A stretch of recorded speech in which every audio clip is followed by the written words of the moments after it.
ও লাউয়ের কি ওয়েট দেখো দিনি, বাগানে অনেক লাউ ধরেছে। এবারে শীতের মধ্যে লাউয়ের একটা ভালো দাম পাবো নি। আরে চাচা না বাগানে, তাহলে এবার একটা লাউ নিতেই হবে। এইগুলো আমার লাউ না, এইগুলো আমার সোনার ফসল। চাচা কি রাখো ভাইছে নাকি? ওটা কি মনে করে? চাচা লাউ তো ভালোই হয়েছে, হ্যাঁ, কিছু হ্যাঁ। মনে না করে যদি একটা লাউ দিতে।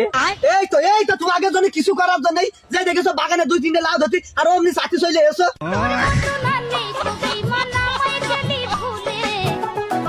আরে চাচা হইলে বাদনে লাউ দেশে একটা তো কাহিনী করাই লাগবে আমার। ভাইস্তে তুমি যাও, নাই তোমার দেখা দেখি অনেক মানুষ লাউ সাইজ চলে আসবে। চাচা কি রাখো? তোমার বৌমা গর্ভবতী, একটা লাউ না খালি মরে যাবে, একটা লাউ দাও। ওই বৌমা যতই গর্ভবতী হইক আমি লাউ দিতে পারবো না। বৌমা তো গর্ভ তুমি বানিয়েছো। তোমরা সজ্জা দিনি বিরক্ত করে চাচা, একটা লাউ দাও, নয়তো তোমার বৌমা মরে যাবে, গর্ভবতী আছে। তোরা তো শুনবা না। এই সময় হয়তো আমি লাউ দিচ্ছি, গর্ভবতী বানিয়েছো তুমি আর লাউ দিতে হচ্ছে আমার।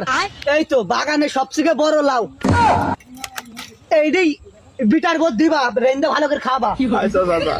চাচা আমারটা তুমি আইসো, তোমারও দিচ্ছি। ওই রমজানের একটা বড় লাউ দিলাম, যাও তোমারও বড় দেখে একটা কালো লাউ দিলাম। আমি পারি না আর পারি না, আমি কেন মরি না।